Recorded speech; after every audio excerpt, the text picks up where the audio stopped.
Hey, what's up guys, it's me again and welcome back to my channel Mayta. What Ifs. Today I am back with a new story. The name of the story is What If Minato Listened to Kushina, and yeah guys, it is an unscripted story and my own idea. Now before continuing this, make sure you leave a like and subscribe to my channel if you like the content of this channel, and follow me on my Apollo Uchiha channel as well if you haven't done so already. And one more thing, I am trying my best to cover up your ideas, but a lot of stuff that you guys are suggesting, I'm gonna need AI's help. I mean, yeah, I'm gonna obviously ask ChatGPT or Gemini for a little bit of help. Like, I have to Google up the guys that you're recommending because most of the anime I haven't even watched. I used to watch Beyblade like when I was 6 or 7 years old. Yeah, back when it used to play on Cartoon Network. That is when I used to watch it. But yeah, it's been a long time. I don't know much about Beyblade. Some guy requested Beyblade. That is why it's the only thing that is stuck in my mind.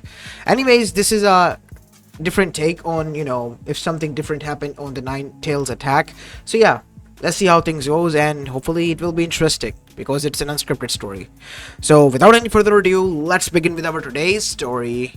Our story begins on the night of the QB attack. As we go towards Minato Namikaze, who was standing currently atop of the Hokage monument, watching the huge nine-tailed Bijus in front of him far on the other side of the village, on the outskirts, destroying the outer skirts, as flames rose from the ground, as men were seen flying from across the village like ragdolls. Left and right, screams of terror filled throughout the whole place. As Minato's eyes, they hardened. But deep down, he was fearful, as he used the flying Raijin technique that he has taken from the second Hokage, and using it and taking it to the next level has been recognized as the Yellow Flash arrived to his home, where he has kept his wife safe, alongside his son Naruto. Kushina, I don't have any other choice. We have to seal the Biju, and the only person who can contain the Biju is an Uzumaki. Due to your condition, I can't force you, or otherwise you won't be able to survive. No, don't say it, said Kushina, clutching to her son. I won't let you. These people, they thought of me as a demon when I was young.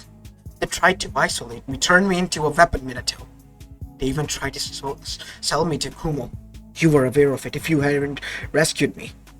I only stick to this village because of Mita-sama and because of you and Hiruzen-sama. I won't allow the same fate to fall on my son. I beg of you. You don't need to beg, Kushina, said Minato as his resolve shattered. As he then said, I won't seal the Nine Tails with it, Naruto. So what he did was take Kushina and Naruto, his son, somewhere safe, to another safe house that was far away from Konoha, to make sure that both of them were protected. Here, take some chakra pills. They will be more than enough for you to survive. As this was done, we see that Minato arrived on the battlefield with the chief toad, Gamabunta, by his side. Seeing their Kage, they were quite happy, as well as glad. What have you been doing, Minato? Said Hiruzen as Minato took the charge. I have been trying to fight the one who caused this fiasco in the first place. Who? It was a masked person claiming to be Madara Uchiha. Everything was going smoothly until he descended out of nowhere. Someone must have talked, said Hiruzen as they tried to dodge the QB's attack.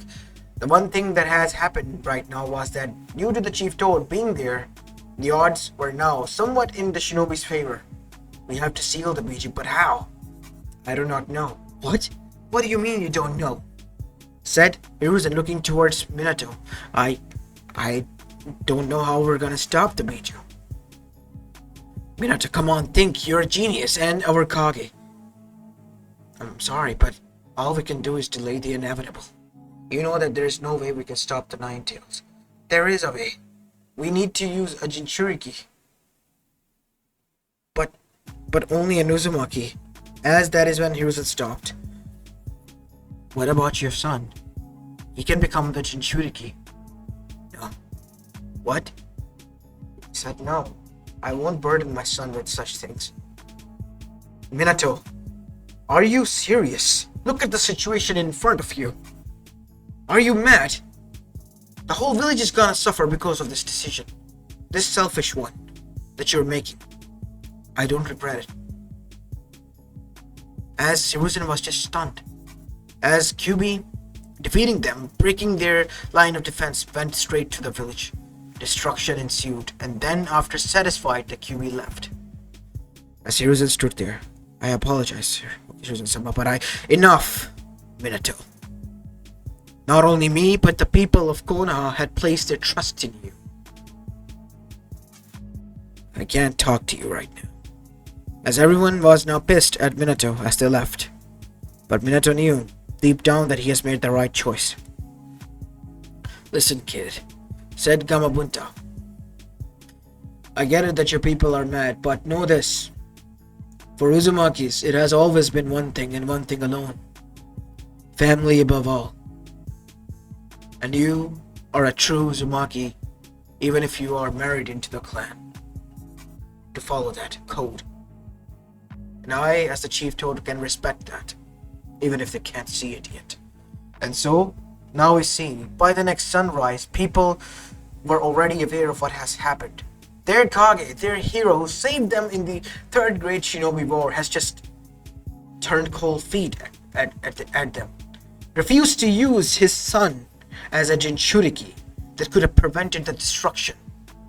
And once Minato walked, he was snarled, scowled even, by the people.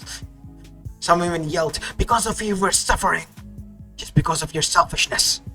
As now we see, Minato didn't say or utter a word as he arrived into the council chamber, where instead of him being seated at the Hokage position, it was Hiruzen. Minato Namikaze, because of your betrayal, you have been removed from the position of the Hokage and of a Jonin. Now there are only 2 options for you. If you wish to remain here, you and your family will be stripped of each and every power that you hold, and your clan will be dissolved. You will work 24/7 under us. Or you can be banished forever. I'd rather be banished, said Minato, shocking them all. Minato, are you seriously going to abandon? Abandon what? Abandon the people who turned on me just because I did not want my son to suffer? I have been an orphan because of you and your political wars. Because of your egos. I remained quiet, endured and clawed my way up to the top. Only for what? For this?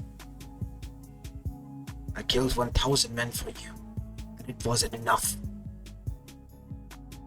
You wanted me to sacrifice myself, even my own son? No. My son deserved better. And I'm glad I listened to my wife, who you orchestrated against. You listened to her? She's an outsider, said one of Kushina's own friends, Mibuki Haruna. Wow. And you're supposed to be my wife's best friend, at least one of them. So what? At least you would have died a hero. She would have been remembered as a martyr and a hero, and your son would have been treated as a hero as well.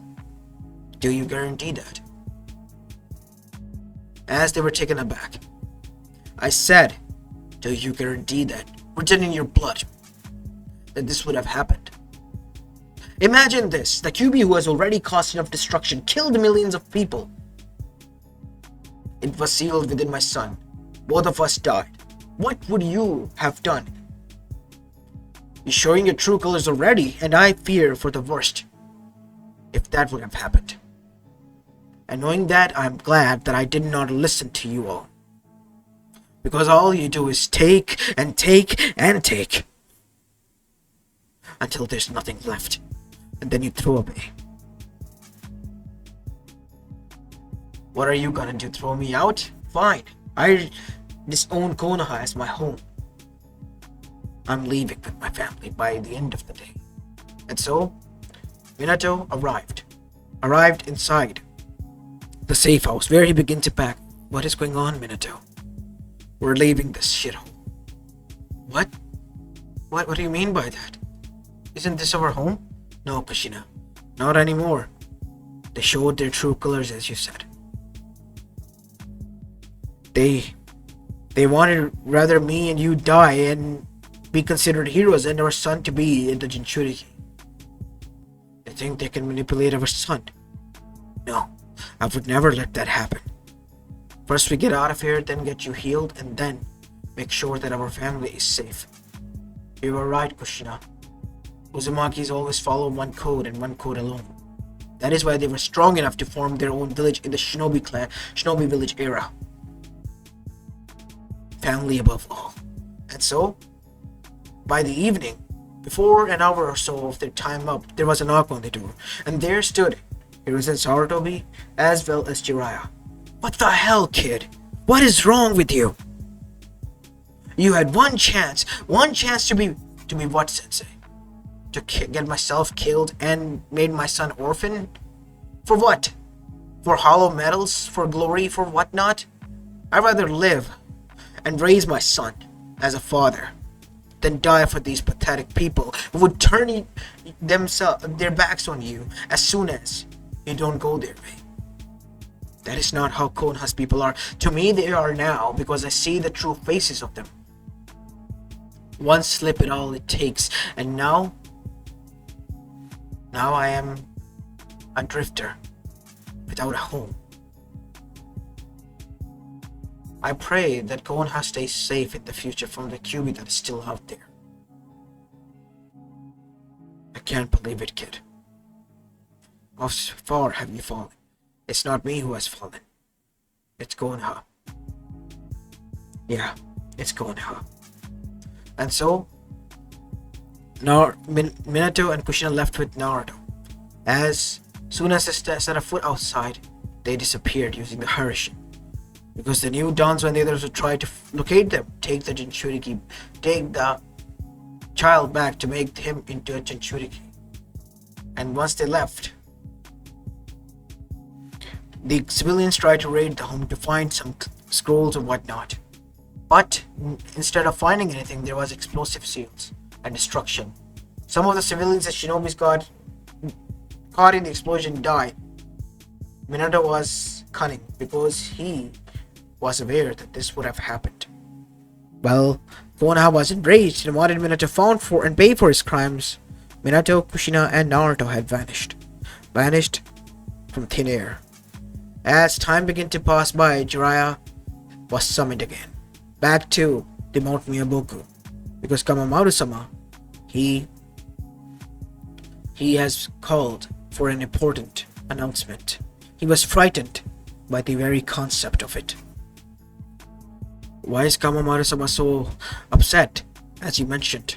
Kamabuta said that he is pissed beyond anything. Of course, that is true, Jiraiya boy. Something has happened. There you are, you bastard, said Kamamaru. What is going on? What do you mean by that?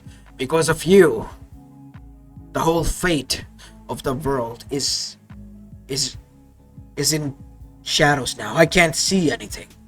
What do you mean by that? The supposed child of prophecy, the child that was supposed to be it, is no longer motivated and is no longer going to fulfill his destiny. What? What do you mean by that? The child of red and yellow, born with blue eyes, he will not fulfill his destiny. He no longer is the child of prophecy, and yet he remains the same. I don't understand. He's saying that the child that is born from Kushina and Minato, the ones that Konoha has abandoned or kicked out, was supposedly the child of prophecy. The one who will not fulfill his prophecy because he has no need to do that now. What? Yes. And in due years, you will see the results of it. As Jiraiya dashed back to Konoha, and in front of the whole council he pleaded, and the whole council laughed in his face. So what if an old toad barks some few things about our deserter Kage and his pathetic family? That will never come to be true, because we're already aware of it and change it. We don't need a child of prophecy to save us. We will save ourselves like Konoha has stood for years in its time of trials. He was inside and agreed because they have just done that, and even Jiraiya was left stranded now in the village that was too stubborn to admit that it was in the wrong. And time progressed. While Minato, Kushina, and Naruto enjoyed their life far away, now completely with new identities, they were living a life of civilian in the eyes of the others, but were training in secrecy to protect them. They were right now at the borders of the elemental nations, in a small island where there was a small village. And the trade route was only via boats, and entry and exit point was the same.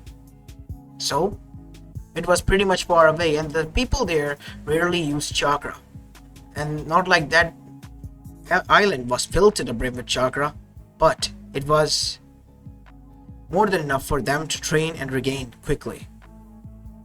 As this life of Naruto, Minato, and Kushina went on, Jiraiya began his struggle to find them, unaware to search them, because Minato, he being a genius as he was, has found a continent that was untouched by the shinobi world and its mess, even the clan warring era, surprisingly. And they have remained there without knowing the fact that there has ever been chakra, because even the sage has not visited them. And so once the time progressed, the Akatsuki began to do their work. Naruto was at the age of 16 by then, as one by one the Jinchurikis began to disappear, and it became a pattern. Even the nine-tailed fox that Konoha was keeping an eye on and finding a Jinchuriki to steal in was taken right underneath their eyes. And when the Kage Summit was held, and the blame game started from one Kage to the other, pointing fingers that Konoha did it, Suna did it, and Kiri did it, and Iwa did it, or Kumo did it, that is when a masked person appeared. And he said only a few words that shook the foundations of the elemental nations. My name is Madara Uchiha. I am the one who took the Bijus, and I declare war on the elemental nations. And with these words, he disappeared, leaving everyone in shambles, and scared, and with a lot of questions. Especially Konoha, as once Hiruzen returned, he desperately contacted Jiraiya, and once Jiraiya arrived, he walked into the council. Yes, what is it? Why is everyone so tense? Madara just declared the shinobi war on the elemental nations.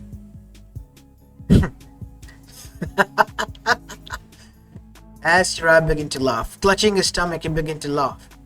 What? Why are you laughing, Jiraiya-sama? This is not funny. Well, it is. It really is, you know. How is this funny, Jiraiya? Asked Danzo as he stood up. Oh, it is, Danzo. You just don't get it. Have you seen the mirror lately? Years ago I requested, no, I begged you to let go of your hatred. I begged you to let yourself see past the hatred. There's nothing we can do now. Nothing is possible without the child of prophecy. Still with that bullshit. We are more than capable enough of taking care of ourselves. We called you here because we need all the man-force we can take. Then I humbly resign. What? If my student is a deserter and I am his sensei, he learned that from me. Didn't he? I humbly resign and disown Konoha as he has done. Because a village who is arrogant and wouldn't listen to its own people, I don't think I can serve it and protect it. Minato was right in some ways, sensei. People of Konoha, all they do is take, and take until nothing remains. And when the shit hits the fan, they play the blame game on the others, the ones who tried to warn them. I'm done here. And with that, Jiraiya too defected and left. We have no legendary Sanin on our side. We don't even have a Jinchuriki. How are we gonna fight Madara and his armies of Bijus? And they found out how. He was informed an alliance with the shinobi nations, and they realized that they might even stand a chance until they saw the whole length of the Ten Tails, the majestic monster with single white eye, like a sun, concealed within with ripples in it, and black markings washed over them. And with a single roar alone, many of the people died of heart attack. And at that moment they knew they have fucked up. They all were placed into the Moon Eye plan. because the real Madara appeared on the battlefield. And once it was said and done, Madara too was betrayed alongside the rest of the Akatsuki as Kaguya Otsutsuki appeared. And once she did, she began to take back the chakra from the whole elemental nations. And once she was done, she consumed the fruit and left, forgetting that the world itself has now a chakra core integrated. And what she took was the chakra of the world, leaving it only exhausted and recovering slowly on its own. Meaning that the people that were still trapped there were trapped for good in a dreamlike state. For eternity. Their false hopes and dreams. Well, those back into the small island, those few people, they prospered. They did not knew what elemental nations was, or even what the heck was going on there, and neither did knew Minato, Kushina, as well as Naruto. As their son Naruto grew and was even making a lot of friends and living a normal life, Minato and Kushina enjoyed the peaceful life as well. They have been accepted by the people as their own now, staying years near them and even helping out. As Minato then said, Kushina, as he watched alongside his wife their son play and even try to confess to a girl that he liked there. I'm glad that I listened to you. This life that we built is 1,000 times better than back in Konoha. A peaceful life far away from all the troubles, all the pain, and all those accusations. Yeah, and I'm glad that you listened, Minato. As both of them kissed and hugged like true husband and wife, watching the happiness of their son unfold in front of them, like true parents should. And Naruto, oblivious to that he was supposed to be the one to change the face of the elemental nation, the fate of it, was unaware and never fulfilled his destiny. Kaguya had won, or so she thought she did, but the world, as it was, it had remained the same, recovering, as Mother Nature did. But the elemental nations, it was now a graveyard of the souls who remained in a genjutsu, dreams of false hope, false realities, until they and their life force was strained. As this is where I'm going to be leaving the story of, guys. I hope you enjoyed this one, and if you did, then make sure you leave a like and subscribe to my channel if you like the content of this channel, and follow me on my Polochia channel as well. I know it's quite short, but to be honest, yeah, I did not want it to drag it too long and, add unnecessary things and just make it to the point. So I hope you enjoyed this one, and if you did, you already know what to do. As this is it for the day. I'll see you in the next one. Peace.